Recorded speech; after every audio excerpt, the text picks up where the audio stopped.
Sa nakaraang kwento natin ay pinadalhan ng Red Dragon ang Saber God ng liham na nagsasabing kung gusto niyang mahanap ang kanyang anak ay dalhin niya sa kanila ang bato at nakapaloob sa kahon ang mata ng kanyang anak. At sa pagpapatuloy ng kwento, pagkakita ng Saber God sa mata ng kanyang anak ay napasigaw naman siya ng napakalakas dahil hindi niya na mapigilan ang kanyang galit at lumabas sa kanyang katawan ang umaapaw na pulang aura tanda ng kanyang puot at galit na nararamdaman at nang makita yun ang kanilang miyembro ay nag-alala naman siya sa Saber God at laking gulat niya naman dahil ayon pa sa kanya na ang aura na umaapaw ng Saber God ay ang tinatawag na Magic Explosion. Tinawag naman ng Saber God ang lalaki at tinanong niya ito na kung saan ba siya papanig. Napaluhod naman ang lalaki at sinabi niya na noong panahon na sinagip niya siya ay doon niya nang napagpasyahan na magiging espada niya na siya habang buhay. Tugon naman ng Saber God na kung sa gayon ay tawagin niya ang kanyang mga tauhan at dagdag niya pa habang umaapaw at pulang-pula ang kanyang mata na pagsapit ng gabi ay mag-uumpisa na sila sa pag-aalsa. Lumipat ang eksena kina Yonwoo at Bahal at dito masayang-masaya si Bahal dahil ayon pa sa kanya na ang Saber God daw ay nagsisimula ng kumilos at pinasalamatan niya si Cain dahil sa kanya ay mas naging maayos ang mga bagay-bagay. Tinanong naman siya ni Yonwoo na kung naglagay ba siya ng taga-manman sa Asher Sword Clan. Tinanong naman siya ni Bahal na kung gusto niya bang may matutunan mula sa kanya. Sinabi niya naman na walang lugar na walang mata at tainga ang Red Dragon dahil nasa paligid lamang ang mga mata at tainga ng Red Dragon at pinasalamatan niya na naman si Yonwoo sa lahat-lahat. Habang sinasalinan siya ni Yonwoo ng wine ay sinasabihan naman siya ni Bahal na ang lahat ng tao na nasa silid ng kumperensya ay pinupuri siya at sinabi niya naman kay Yonwoo na nagpaplano na sila ngayon para sa susunod na hakbang. Inilapag niya naman ang kanyang inumin habang sinasabi niya na malapit na nilang matuldukan ang katapusan ng Asher Sword Clan at dagdag niya pa na pagtapos noon ay ang kanyang reputasyon ay iuukit sa bato at sisiguraduhin niya na pagsisisihan ng mga bastardong nang mamaliit sa kanya at tinatawag pa rin siyang isang traidor. Sinabihan niya pa si Yonwoo na maliwanag ang kanyang kinabukasan at ayon pa sa kanya na dalawa silang makikinabang sa digmaan na ito. Iminungkahi naman ni Bahal sa kanya na simula ngayon ay babantayan nila ang likod ng isa't isa at siya ang bahala sa harapan habang si Yonwoo naman ay ang bahala sa kanyang likuran at tinanong niya naman si Yonwoo na kung ano ba sa palagay niya. Wala naman naging tugon si Yonwoo sa kanyang katanungan at naalala niya ang diary ng kanyang kapatid na sa araw na nabuo ang pangkat ng Artia ay iyon ang memoryang itinago ng kanyang kapatid sa kanyang puso't isipan hanggang siya ay mamatay. Pinagmasdan niya naman si Bahal at ayon pa sa kanyang paghuhusga ay parang inilibing na sa limot ni Bahal ang memorya ng Artia at parang tuluyan na nga niya itong nakalimutan. Tiningnan niya naman ng masama si Bahal at naalala niya ang sinabi ni Bahal kanina na ang Red Dragon ay may mga mata at tainga sa kahit saang sulok at pinagmasdan niya naman si Bahal at ayon pa sa kanya na ang ibig sabihin lang ng sinabi ni Bahal sa kanya kanina na siya ay isa ring mata at tainga ng Red Dragon noong nasa pangkat pa ito ng Artia. Makalipas ang ilang oras ay habang papasok na sa silid si Yonwoo ay sa isip-isip niya naman na nagsimula na ang matinding pagpaplano noong nahuli na ang anak ng Saber God na si Hanbin at nang makapasok na siya ay naisip niya naman na kung gusto niyang manguna sa digmaan ay kailangan niyang abandonahin ang gusto niyang mawala. Kaya naman ayon pa sa kanya na kailangan niyang paghandaan ang pangyayaring iyon at napagdesisyonan niya naman na lalagyan niya muna ng mahika na barrier ang silid na ito upang hindi siya magambala. Kinuha niya naman ang maliit na sisidlan at naisip niya na kailangan niya munang palakasin ang kanyang kapangyarihan sa abot ng kanyang makakaya. Inutusan niya namang lumabas ang kanyang alip Ores at lumabas si Bu at binati naman siya kaagad ni Bu at tinatawag niyang master si Yonwoo. Sa isip-isip naman ni Yonwoo ay napatanong naman siya sa kanyang isipan na kung dahil ba isang kaluluwa ng manlalaro si Bu dahil hindi siya kagaya ng iba na hindi nakakapagsalita ngunit si Bu ay nakakapagsalita na ngayon. Napagtanto niya naman na mababa pa sa ngayon ang kaalaman ni Bu kaya naman limitado lamang ang makakayang sabihin nito na salita. Pinaplano niya naman na ang kanyang gagawin sa ngayon ay kinakailangan ng may kaalaman at agad niyang sinabihan si Bu na bibigyan niya ito ng iilan na items sa partikular na pagsunod-sunod. At minungkahi naman ni Yonwoo kay Bu na sisiguraduhin niya lamang na i-absorb niya ang item kung anuman ang iuutos niya dito. Pinaalahanan niya naman si Bu na mag-ingat siya upang walang matagas na kapangyarihan ng mahika at dagdag pa ni Yonwoo na kahit maliit lamang na tagas ng kapangyarihan ng mahika ang kanyang magawa ay magiging palpak na agad ang kanilang eksperimento. Tugon naman ni Bu na naiintindihan niya. Ibinigay naman ni Yonwoo ang mga item kay Bu at sinabi niya na magsisimula na sila ngayon at inutusan niya si Bu na ang pagsunod-sunod ay ang 2 Jewels of Fire, 5 Ice Crystals, at 9 na Golden Flowers. Kinain naman agad ni Bu base sa inutos na pagsunod-sunod ni Yonwoo at lumabas sa kanyang sistema na si Bu na kaluluwa ng mangkukulam ay nagtagumpay sa pag-absorb ng 2 hiyas ng apoy. Nadagdagan naman ang kanyang katangian ng apoy ng 3. Ginamit naman ni Yonwoo ang kanyang Dragon Eyes upang mapag-aralan niya si Bu at sa isip-isip niya naman na kung gagana nga ito ay mag-e-evolve si Bu sa mas mataas na antas. Naalala naman ni Yonwoo sa diary ng kanyang kapatid na mayroong 2 rason kung bakit ang pangkat na Artia ay matagumpay. Ang una ay ang pagkikita ng kanyang kapatid sa sinaunang dragon na si Calathes sa 11 na palapag ng tore at ang ikalawa ay ang eksperimento ni Beluk at nakagawa siya ng pampalakas na items. Sa isip-isip naman ni Yonwoo na hindi siya nag-aalala sa katawan ni Calathes kahit na malapit na matapos ang kanyang body awakening progression subalit ayon pa sa kanya na ang pampalakas na items ay talagang kakaiba. Kagaya ng pangalan nito na pampalakas na items at kapareho lang nito ang gamot na nagpapataas ng kapangyarihan ng mahika. Ang kanyang kapatid ay hindi alam ang eksaktong detalye kung paano ito nagawa at sinulat niya lamang ang basic na mga sangkap at dami sa kanyang diary. Naisip naman ni Yonwoo na hindi lamang si Beluk ang kayang makagawa ng pampalakas na item kapag malaman niya lang ang bilang at mga sangkap nito. Kapag naman gagawa siya ng pampalakas na items ay ang ibang mga sangkap nito ay maaaring nagyayelo o ang iba naman ay tuyot kaya naman napagtanto ni Yonwoo na matrabaho ang bagay na ito. Nagpasalamat naman si Yonwoo dahil hindi na kailangang mag-alala ng kanyang mga alip-oras na espiritu dahil gawa sila sa paliban-liban na malapot na mahika na may kaalaman at kung ibibigay sa kanila ang templado ng items ay i-absorb lamang nila ito nang walang problema. Napaisip naman si Yonwoo na mas maganda sana kung magagawang makapag-evolve ng kanyang alip-oras na mga espiritu nang sila-sila lang subalit ngayon ay linilimitahan sila na gawin yun ang itim na bracelet kaya naman kailangan niyang gamitin muna ang ganitong paraan. Lumabas naman sa sistema ni Yonwoo na nagawa ng ma-absorb ni Bu ang Blue Amethyst at tumaas ang kanyang enerhiya na mahika ng 3 at ang kanyang katangian ng tubig ay mas tumaas din ng 2, naabot niya na ang limitasyon ng pagpapataas ng kapangyarihan ni Bu at ang ibig sabihin lang nito ay kung mas tataas pa ang antas ni Bu ay may negatibong epekto ito sa katawan ng espiritu. Ngayon ay nakakaranas na ng hirap si Bu mula sa tuloy-tuloy na pag-absorb ng enerhiya. Ang sisidlan ng kanyang espiritu ay nagsisimula ng mawasak at dito nanginginig si Bu habang patuloy lang siya sa pag-absorb ng items at maya-maya pa ay naabsorb niya na ang itim na rosas subalit hindi na naaapektuhan ang kanyang stats dahil naabot na nito ang limitasyon. Ibinigay na ni Yonwoo ang huling piraso na items upang kainin ito ni Bu at sa isip-isip niya na inaasahan niyang kakayanin ito ni Bu at magtiis lamang siya upang maabsorb nito ang kapangyarihan habang si Bu naman ay parang mawawasak na ang kanyang katawan dahil sa sobra-sobra nitong pag-absorb ng mga items na lagpas na sa kanyang limitasyon. Nang maibigay na ni Yonwoo ang huling item ay sa isip-isip niya naman na kailangang magtagumpay si Bu dahil ito ang rason kung bakit niya siya pinili dahil alam niyang may kamalayan na si Bu na gawin ito. Hindi na nag-alinlangan si Bu at kinain niya ang huling piraso ng item kahit na parang mawawasak ang katawan nito. Nang matapos niyang ma-absorb ang huling item ay lumabas sa sistema ni Yonwoo na si Bu ay nagawa niyang lampasan ang kanyang limitasyon at nakatanggap siya ng tinatawag na Complete Evil Vestige.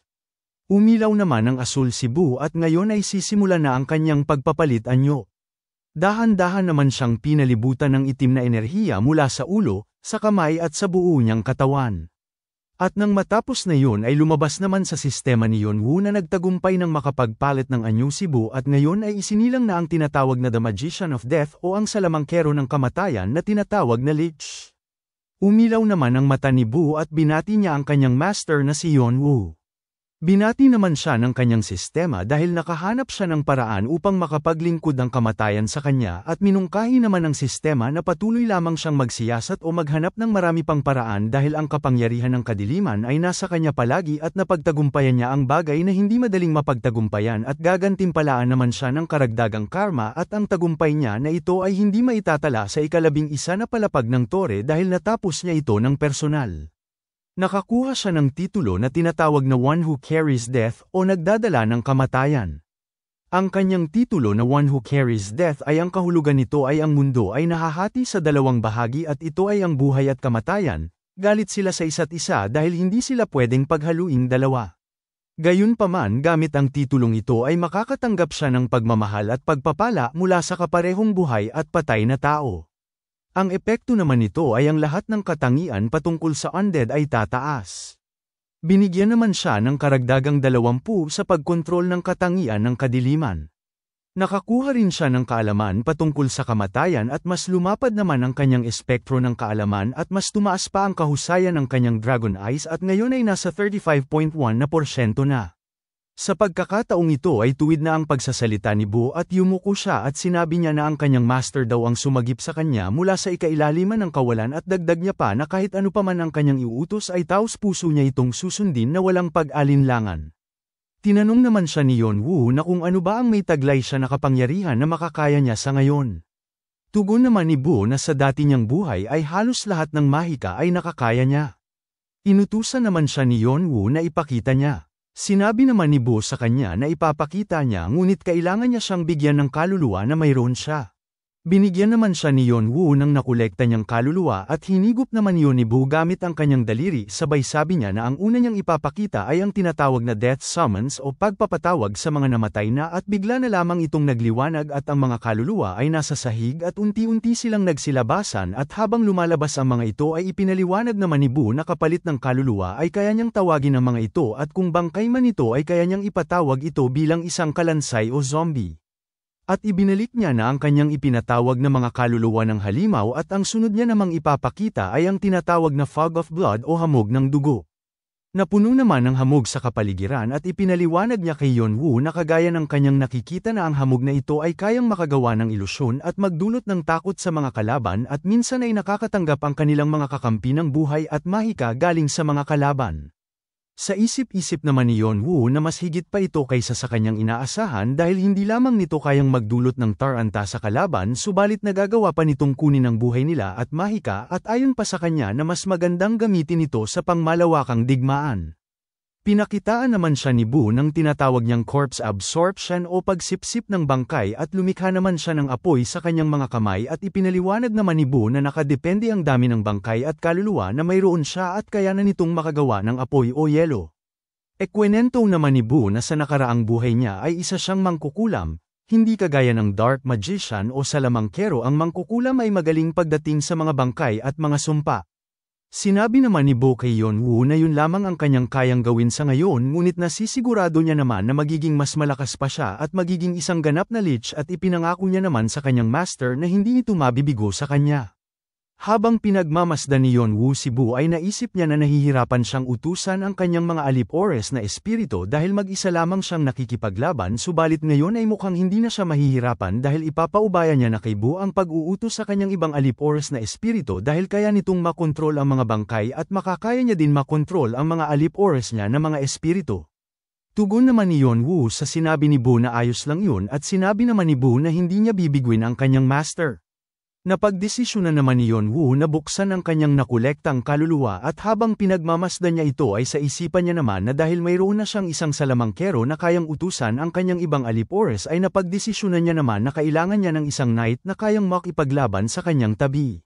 Maya-maya pa makalipas ang ilang saglit ay ipinatawag ni Yeonwoo si Shannon at pagkalabas ni Shannon ay napatanong naman siya na kung nasaan siya ngayon.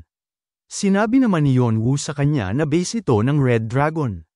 Nang makita ni Shannon si Yeonwoo ay nagtataka naman ito at sinabi niya na sigurado siya na pinatay niya na siya at napatanong naman siya kay Yeonwoo na kung namatay ba siya at nabuhay muli.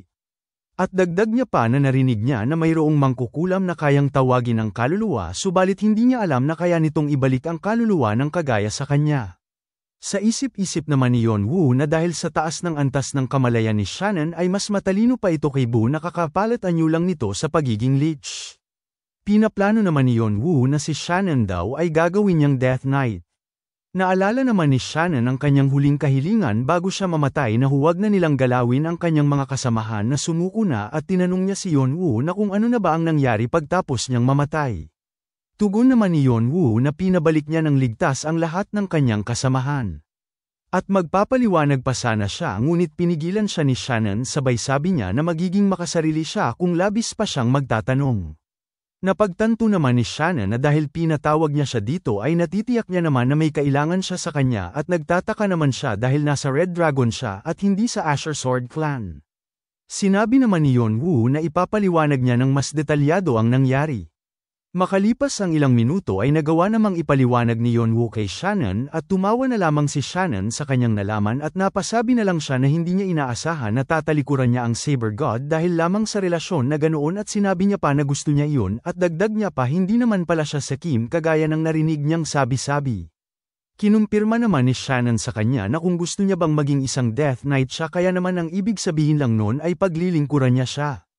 Tugon naman ni Yeonwoo na tama ang kanyang sinabi at tugon naman ni Shannon na hindi siya papayag at nang marinig yun ni Yeonwoo ay natigilan naman siya. Sinabi naman ni Shannon sa kanya na hindi niya na kailangan tanungin siya kung bakit, dahil ipinanganak siya at lumaki bilang isang Red Dragon at wala siyang karapatan na umalis kahit napatay na siya. Nang marinig yun ni Yeonwoo ay napaisip naman siya dahil hindi niya naman inaasahan na magiging madali ito para sa kanya ngunit hindi rin niya inaasahan na magiging ganito kapasaway si Shannon at ayon pa sa kanya na hindi madaling makakuha ng kaluluwa na katulad ni Shannon at gusto niya pa sanang matutunan ang patungkol sa focal points na kung saan eksperto si Shannon. Agad namang sinabi ni Yeonwoo kay Shannon na wala na siyang magagawa kundi ay ang pilitin siya. Nagtatakang tanong naman ni Shannon sa kanya na kung mayroon ba siyang paraan.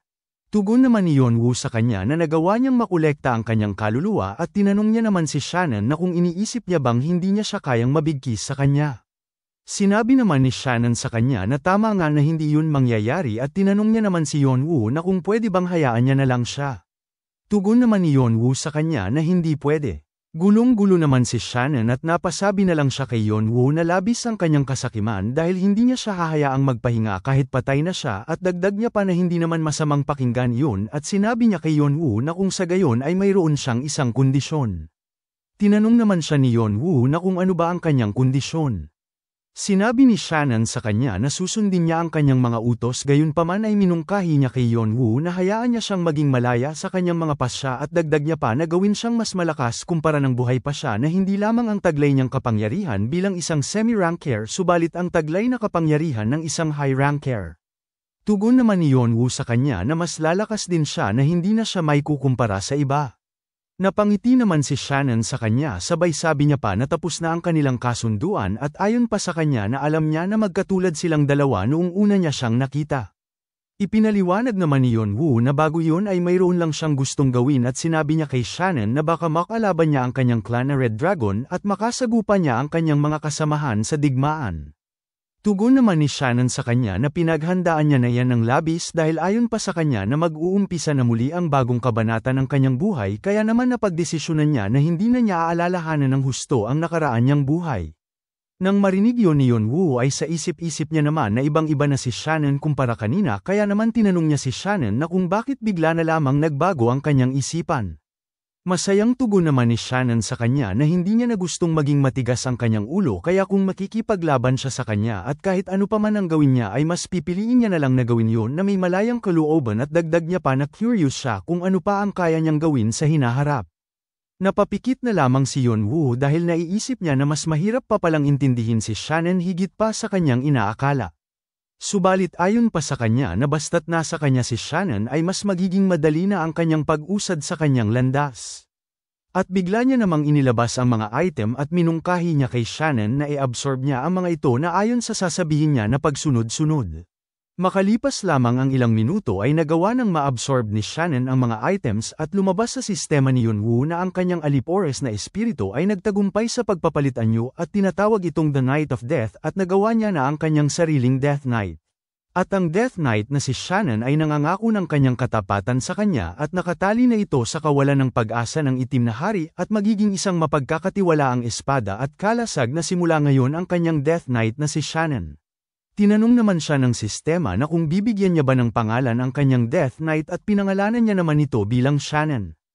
Ipinangalan naman ang Shannon sa Death Knight at mas tumaas ang katapatang loob nito sa kanya ng 15 at ang kanyang autoridad kay Shannon ay mas tumaas sa 5. Pagtapos ng pagpapalit anyo ni Shannon ay nagkaroon na siya ng armor at espada at binati naman siya ni Shannon at tinawag niyang master si Yeonwoo. Pinasalamatan naman siya ni Yeonwoo at mayroon pa sana siyang sasabihin subalit minungkahi naman ni Shannon sa kanya na hindi niya na kailangang maging formal sa kanya at dagdag niya pa na dahil siya ay isa niya ng alipin at isang knight niya at ang master ay hindi nagsasalita ng formal sa kanyang alipin at ayon pa sa kanya na magsasalita pa din siya paminsan-minsan ng impormal sa kanya. Makalipas ang ilang oras ay nag-uusap na silang dalawa patungkol sa focal points at dito tinanong niya si Shannon na kung sa gayon ay ang focal points ay mararamdaman lamang gamit ang pandama. Tugon naman ni Shannon sa kanya na tama ang kanyang sinabi. Ipinaliwanag naman ni Shannon na ang focal points ay ang pagpipili sa maraming posibilidad maliban na lang kung nakikita niya ang hinaharap ngunit kung hindi ay kailangan niyang umasa sa kanyang pandama. Ang tinutukoy niyang pandama ay iba sa karaniwang 5 pandama na mayroon sila at malayo ang agwat nito kumpara sa 5 pandama dahil para itong instinct. Nang marinig yun ni Yonwoo ay napaisip naman siya na naramdaman niya na ito ng ilang beses na at sa tingin niya ay ang tinutukoy ni Shannon na pandama ay ang ika-6 na pandama. At ito ay ang tinatawag na intuitive decision at parang may ihalintulad din ito sa prediction o hula. Sinabi naman ni Shannon sa kanya na madali lamang maintindihan ng tao na katulad ng antas ni Yonwoo subalit para sa kanya ay parang mahirap ito at dagdag niya pa na talagang nagulat siya noong nalaman niya na nag-uumpisa pa lamang siyang inaaral ang martial arts. Ayon pa kay Shannon na kapag mas mataas ang kanyang inaakyat sa tore ay mas malakas ang kalaban na kanyang makakaharap at mayroon pang malaking pagkakataon na makakaharap siya ng manlalaro na gumagamit ng focal points kaya naman minungkahi ni Shannon sa kanya na sana ay mas bilis niyang matutunan ang patungkol sa focal points. Tinanong naman siya ni Yonwoo na kung mayroon bang paraan upang mas mabilis niyang matututunan ang focal points. Tugon naman ni Shannon sa kanya na mayroon at iyon ay ang makipaglaban siya at magkaroon ng karanasan mula dito at tugon naman ni Yonwoo na madali lang naman yan at magsasalita pa sana si Yonwoo subalit biglang nagsalita si Shannon at sinabi niya na kailangan niyang masaulo ang lahat ng pattern. Ipinaliwanag naman ni Shannon na ang pagsasaulo ang pinakamainam sa mga ganitong sitwasyon at sinabi niya pa na kung patuloy lamang niyang sinasaulo ang pattern ay magagamit niya ito kung kailan niya kailangan. Tinanong naman siya ni Yonwoo na kung pwede niya bang ituro sa kanya ang mga pattern. Agara namang ipinalabas ni Shannon ang kanyang espada sabay sabi niya na tuturuan niya ito dahil iyon naman talaga ang pakinabang ng isang kasamahan sa ganitong sitwasyon dahil napagtanto niya rin na kinukulang na si Yonwoo sa oras at parang nagmamadali itong matutunan ang patungkol sa focal points. Makalipas lamang ang ilang oras ay ipinatawag na silang lahat dito sa kabundukan at ang kanilang pag-ensayo ni Shannon patungkol sa focal points ay hindi rin nagtagal. Kasama niya ang magkapatid na sina Edora at Fante at bigla na lamang ginamit ni Yonwoo ang kanyang Dragon Eyes at pagtapos niyang magamit yun ay nakaramdam siya ng kakaiba sa kanyang dibdib at pagkatingala niya sa itaas ay nakita niya ang napakalaking dragon at nakilala niya naman agad yun na ang dragon na ito ay ang Summer Queen. Isa sa maraming taglay na kasanayan ng lahi ng dragon ay ang tinatawag na dragon fear o takot sa dragon kaya naman napagtanto ni Yonwoo na nagre-react sa presensya ng dragon ang dragon na nasa loob ng kanyang katawan. Tiningnan naman ni Yonwoo ang Summer Queen at nagpasalamat naman siya dahil hindi ito nakatingin sa kanyang lokasyon at pinaplano niya naman na kailangan niya lamang ikalma ito sa loob ng 2 araw. Napatingala naman ng dragon na si Summer Queen dahil mayroong ilaw sa itaas at nang tiningnan niya ito ay napasabi na lang siya na bumukas na sa wakas. Lumipat ang eksena sa Saber God at pinagsabihan niya ang mga taong ito na wala silang makukuha na kahit ano sa kanya kundi ay ang bansagan silang traidor at tiningnan niya naman ang mga ito at mayroon siyang seryoso na mukha at sinabi niya na sa huling pagkakataon ay bibigyan niya ng huling pagkakataon kung sino man ang may gustong umalis ay umalis na at pagtapos nito ay hindi na niya tatanggapin ang request ng kung sino man ang gustong umalis. Seryoso naman silang lahat at wala ni isang tumugon sa kanila at napapikit na lamang ang Saber God dahil napagtanto niya na sinusuportahan siya ng mga taong ito at naisip niya na parang hindi naman nawala ng saysay ang kanyang buhay dahil may handang makipaglaban sa tabi niya at sinabi niya sa kanyang mga alipores na ang kanilang mga buhay ay nagagalak siyang tinatanggap ito at agad niya naman inaya ang kanyang mga alipores na umalis na sila. Maya-maya pa makalipas ang ilang minuto ay sinugod na ng Saber God kasama ang kanyang mga alipores kung saan man naroon ng Fist God na si Leonte at dito tinutukan ng isa ang alipores ng Sword God at tinanong niya ang tumutok sa kanya ng espada na kung alam ba nila kung ano ang ginagawa nila. Hindi na nagsayang ng oras pa ang alipores ng Saber God at agad niyang inatake ang lalaki sabay sabi niya pa na kung hindi nila alam ang kanilang ginagawa ay hindi nila sisimulan ang ganito. Naputol naman ang ulo ng kanyang inatake at tumagas ang dugo nito sa lupa. Tinanong naman ng isa na kung saan ang lokasyon ng kanilang pinupunterya. Sinabi naman ng isa na sa kasalukuyan ay pinoprotektahan ng Sword God ang kanilang target na si Leonte sa opisina nito. Tinanong naman siya ng isa na kung mayroon bang paraan upang mapaghiwalay silang dalawa. Tugon naman ng isa na sa ngayon ay wala pang paraan upang mapaghiwalay ang dalawang ito. Napahawak na lang sa ulo ang isang ito sabay sabi niya na kung sa gayon ay kailangan nilang harapin ang Sword God at napasabi na lang siya na mahihirapan sila nito. Inutusan naman ng isa na magpadala na sila ng signal sa iba pa nilang kasamahan at sinang-ayunan naman yun ng kanyang kasama at agad siyang naglunsad ng isang signal sa kalangitan at nang makita yun ng iba pa nilang kasamahan ay napagtanto naman nila na hudyat na ito upang kumilos na sila. Agad naman nilang sinugod ang lugar kung saan man naroroon ang Sword God at si Leonte at pinasabog nila ang bawat parte ng lugar at dito nabulabog ang mga alip-ores ng Sword God at sinigaw ng isa na binobomba sila at ang kanilang silid ng pagkain ay umaapoy na. Napatanong naman ng isa na nasa kanyang likuran na kung ang Red Dragon ba ang may kagagawan nito. Naglalakad naman ang taong ito at umaapaw ang kanyang aura at naririnig niya pa na natataranta ang mga tao sa paligid at inutusan ng isa na kumuha sila ng tubig at napatanong naman ang isa na kung nasaan ang mga kalaban na Red Dragon. At dito ang taong umaapaw sa aura ay ang Saber God at bago pa man umapaw ang kanyang aura ay nagbalik tanaw siya at dito ang nasa kanyang kamay ay tinatawag na Reverse Blood Pill na nakuha niya pagtapos niyang paslangin ang ika-6 leader ng hukbo ng demonyo na matagal na panahon na ang nakakalipas. Ang Reverse Blood Pill ay kaya nitong palabasan ang tinatagong potensyal sa katawan at maaari nitong mapalakas ng husto. Ang item na ito ay ginagamit upang masira ang sarili o magagamit sa panahon ng kagipitan dahil patuloy lamang nitong pinapalakas ang kapangyarihan ng mahika ng walang humpay. Kaya naman hindi na nag-alinlangan ng Saber God na konsumuhin ito dahil ang Sword God na ang kanyang kakalabanin kahit pa maging kapalit ng kanyang buhay mailigtas lamang niya ang kanyang anak. May napansin naman ang lalaking ito na nagbabantay at agad niyang sinabihan ang Saber God na hindi siya dapat nandito. Hindi naman siya pinansin ng Saber God bagkus ay naghanda ito ng malakasang pag-atake at hinawakan niya ng mahigpit ang kanyang espada at sa kabilang banda naman ay naramdaman naman yun ng Sword God na may paparating na pag-atake at naging alisto siya at inutusan niyang umalis si Leonte sa kanyang lokasyon at nang walang ano-ano'y bigla na lamang sumabog ang paligid ng lugar dahil sa nilikha na pag-atake ng Saber God.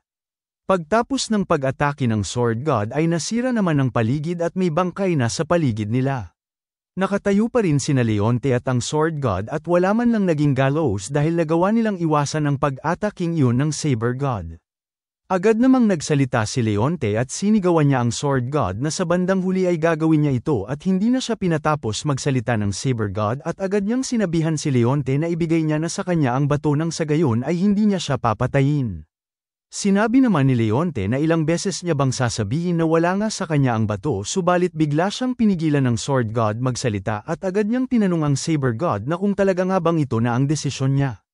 Tugon naman ng Saber God na malayo na ang kanyang narating kaya naman hindi na magbabago ang kanyang isipan at inutusan niya ang Sword God na ibigay niya sa kanya ang tangang si Leonte. Sinabi naman ng Sword God na sa bandang huli ay magre-rebelde ito upang makagante. Agad namang itinaas ng Sword God ang kanyang kamay at pinawalang bisa niya ang kanyang kapangyarihan at unti-unting nawawala ang kung anuman ang nakikita nila at pagtapos nun ay nakapalibot na sa kanila ang napakarami niyang alip-ores at tinanong niya ang Saber God na kung magpapatuloy pa ba siya kahit ganito na ang sitwasyon nila. Gulat na gulat naman ang Saber God dahil ayon pa sa kanya na hindi siya makapaniwala na isang ilusyon lamang ang kanilang nakikita magpa hanggang sa ngayon. At habang pinagmamasdan ng Saber God ang bangkay ng kanyang alip-ores ay sinabi naman ng Sword God sa kanya na ito na ang resulta ng kanilang pagre-rebelde at tinanong niya naman na kung ito lang ba ang naisip nilang paraan at agad namang sinabi ng Sword sa Saber God na kahit ganun ay bibigyan niya pa rin ito ng pagkakataon dahil siya ang kauna-unahan niyang naging kaibigan kasama ang Spear God. Sinabi naman ng Saber God sa Sword God na siya ay mahilig manghusga mula sa 1 hanggang 10 at malamang ay hindi niya ito maiintindihan at dagdag niya pa na ang kanyang mga alip-ores ay namatay na nakangiti gayunpaman ang kaawaan ang mga ito ay parang sinusumpa lamang sila at mayroon bang isang bagay na dapat niyang malaman at agad niya naman binitawan sa lupa ang kanyang mga espada sabay sabi niya na kahit na 1, 10,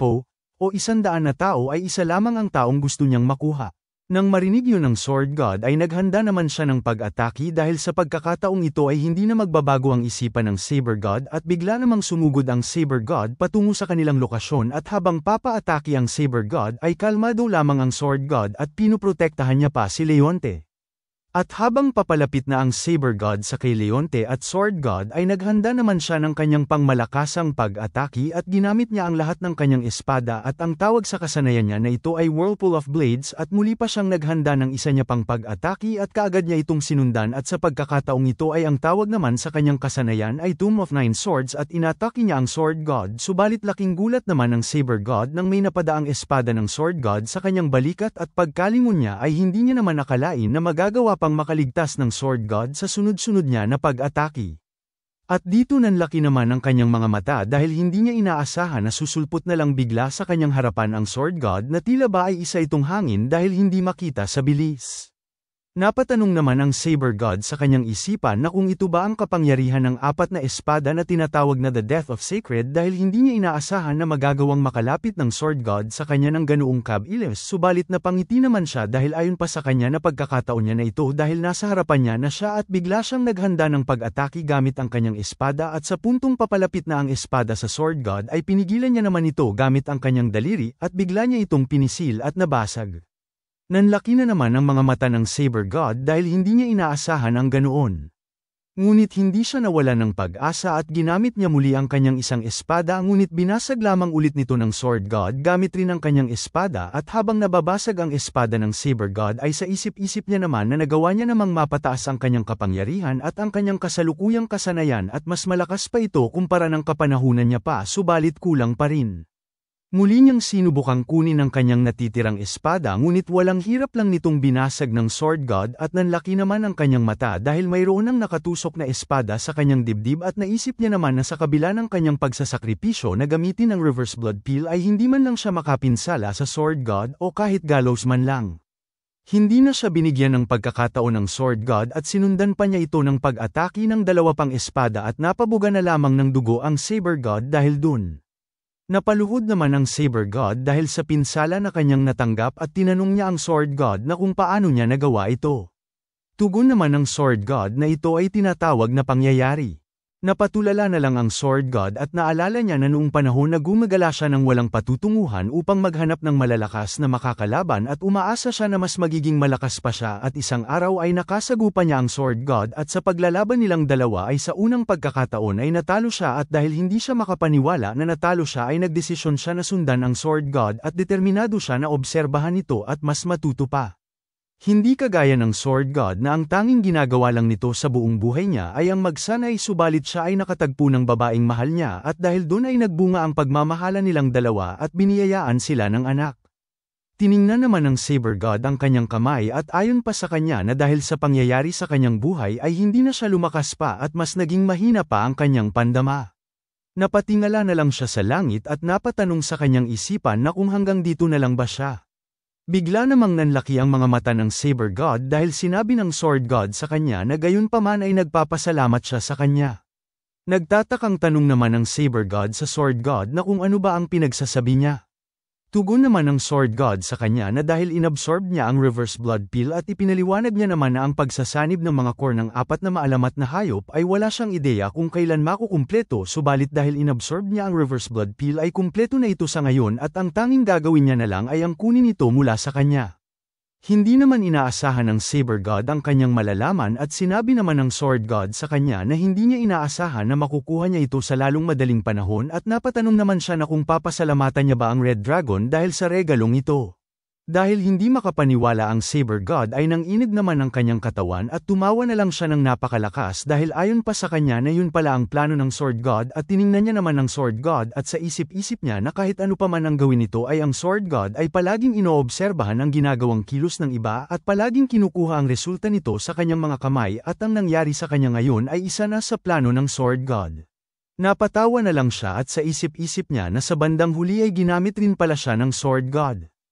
Inutusan naman siya ng Sword God na lumapit na sa kanya habang iniisip ng Saber God ang kanyang anak na kung mamamatay siya ay kanyang anak na nagpakahirap habang buhay sa sakit nito ay magiging isang bulaklak na lamang ito na mal-alanta na hindi nabigyan ng tsansang mamulaklak.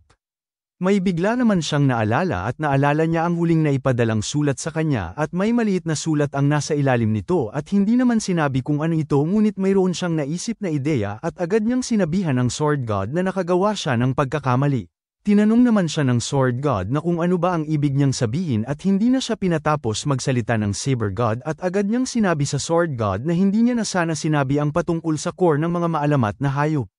Bigla namang nagpalabas ng ilaw sa dibdib ang Saber God at nagliwanag siya ng nakakasilaw dahilan ng pagtakip ng Sword God ng kanyang mata at bigla na lamang sumibat ang Saber God at tumungo ito sa portal at tumingala naman ang Sword God sa itaas at nakita niya ang malaking portal at sinigaw niya pa ang pangalan ng Saber God na Hanryong. At dito unti-unti nang lumalabas ang dragon na si Summer Queen sa portal at nang makalabas na siya ay sumigaw naman siya ng napakalakas. At nakita naman yun ng Sword God at nagsilabasa na ang mga miyembro ng Red Dragon Clan. May bigla namang napansin si Yonwoo at nakita niya naman ang mahika ng 4 na maalamat na hayop kaya naman napagtanto ni Yonwoo na ang Saber God ay namatay na.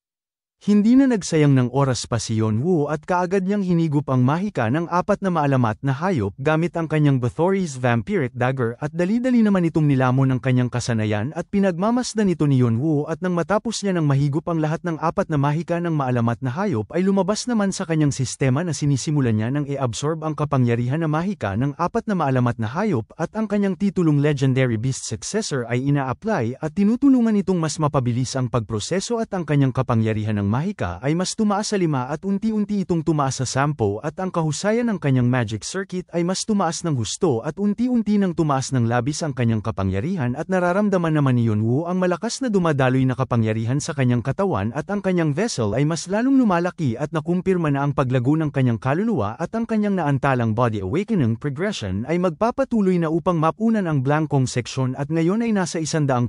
na ito at ang proseso ng paghalili ay natapos na at bigla namang nagkaroon ng ugat sa paligid ng kanyang mata dahil ang kanyang dragon sa katawan ay nagising na. Hanggang dito na lang muna mga bossing. Kung gusto mong subaybayan ang kwentong ito, mag-like, comment, subscribe at i-hit mo na rin ang notification bell para ikaw ang unang makapanood pag may bago tayong upload. Kita-kits sa susunod mga boss.